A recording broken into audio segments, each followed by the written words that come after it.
Shalom, puji Tuhan Bapak Ibu Saudara semuanya. Bagaimana kabarnya pada pagi hari ini? Saya percaya kita semuanya bangun dalam kondisi yang sehat, tidak kekurangan sesuatu apapun. Kita menikmati berkat dan sukacita serta anugerah yang dari Tuhan.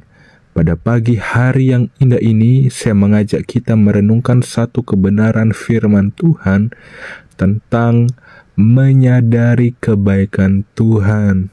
Puji Tuhan, haleluya.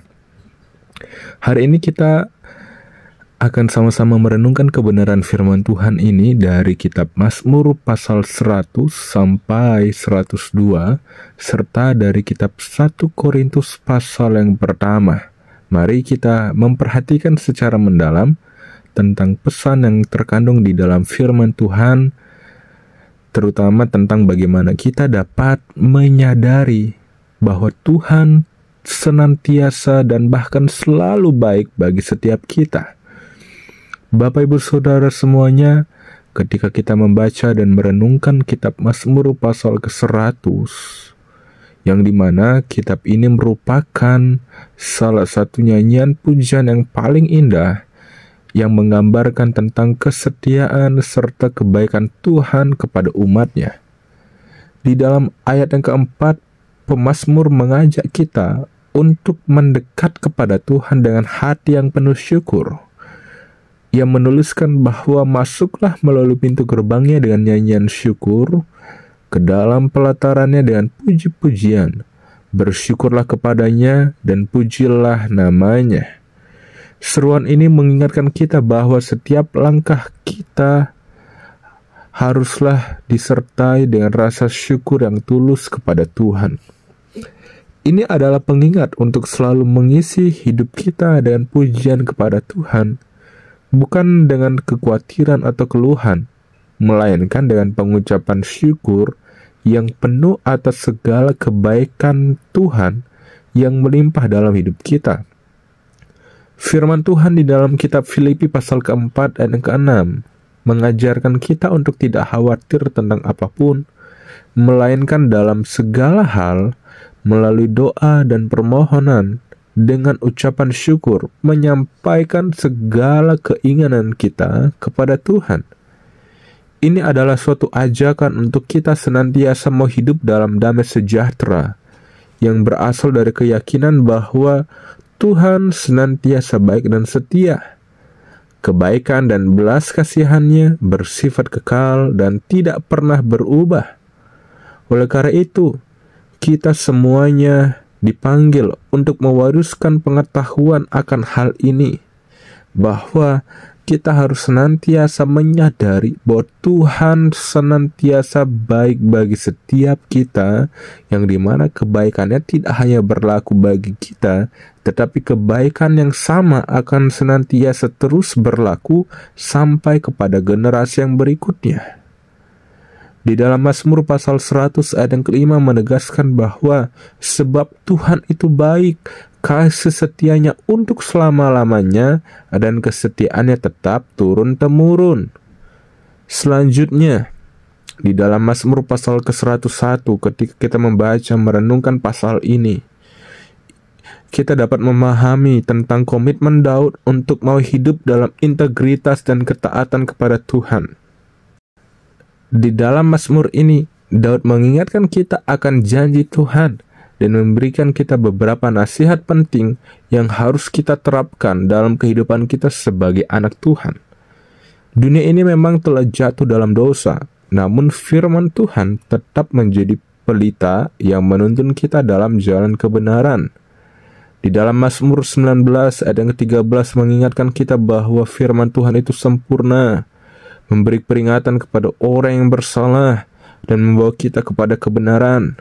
Di dalam Amsal pasal ke-4 ayat yang ke-18 kita diajarkan bahwa jalan orang benar itu seperti cahaya fajar yang kian bertambah terang sampai rembang tengah hari.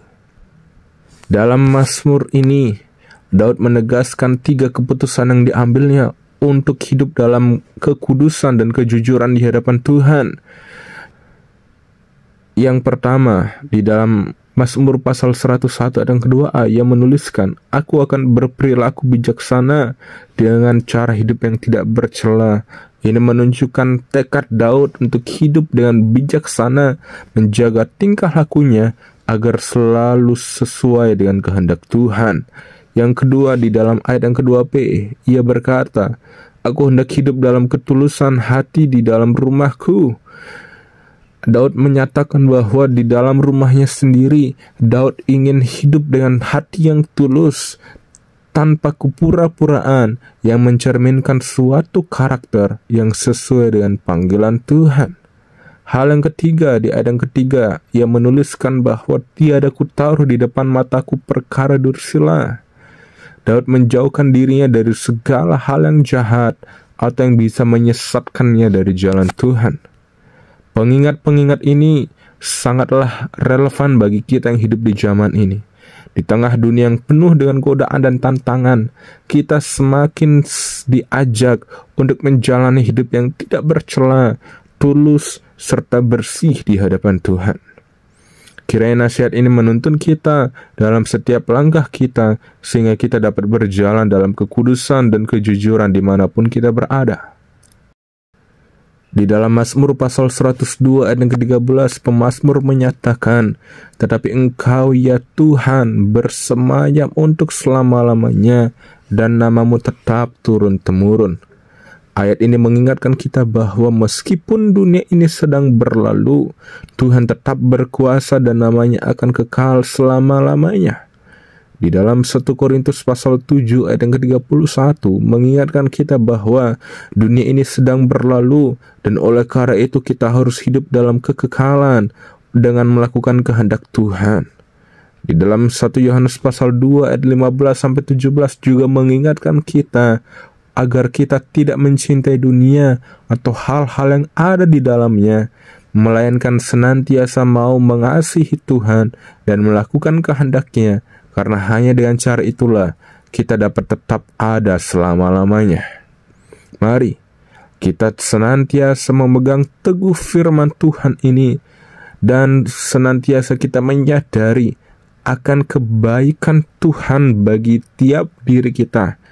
Kiranya laut kesadaran ini kita mau senantiasa semakin cinta Tuhan, dan senantiasa juga dengan tiada malu mengajarkan kepada generasi kita yang berikutnya, kepada anak-anak kita, dan kepada siapapun yang Tuhan percayakan untuk kita bimbing secara rohani, agar mereka juga menyadari akan kebaikan Tuhan dalam hidup mereka. Kiranya kasih dan kebenaran Tuhan menjadi warisan yang kita sampaikan kepada mereka, sehingga mereka juga dapat berjalan dalam terang Tuhan. Kiranya Tuhan memberkati kita sekalian dengan hari yang penuh berkat. Kiranya Ia menolong setiap langkah kita, dan Ia selalu memberkati dimanapun kita berada, dan damai sejahtera-Nya melimpah bagi setiap kita semuanya. Puji Tuhan. Tuhan Yesus memberkati kita semuanya. Shalom.